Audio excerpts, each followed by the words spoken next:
So how can you display the name and a number on the iPhone? Let's explain that. So before we get started, make sure you subscribe so you do not miss tutorials and videos like this one.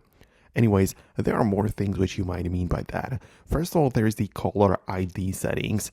So this is basically making sure that whenever you are making a phone call, that your name and a number will be displayed whenever you call someone, right? So if you want that, just go to the phone settings on the iPhone and then tap on the show caller ID and make sure it's turned on.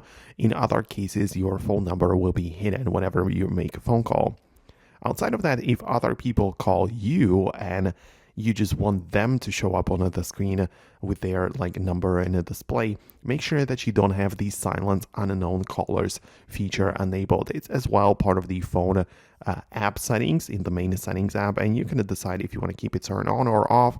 Obviously, the title is pretty self-explanatory, but if you don't want the unknown callers to be silenced and not visible, then you can turn it off and you'll be able to see their number as well as their name if you have them saved, right? So that's how it works. But on the other hand, if other people have the caller ID disabled, right? If this is the setting on their phone, well, there isn't really much that you can do to make the name and the display of course, that the name and the number be displayed on your phone.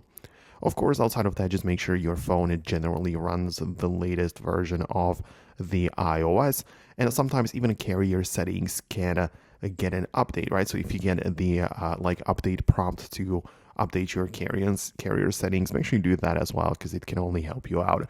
But that's it. Let me know if you managed to do what you needed. In case you had something specific which you had in mind, let me know about that below. But stay tuned by subscribing, and I'll see you later in the next videos.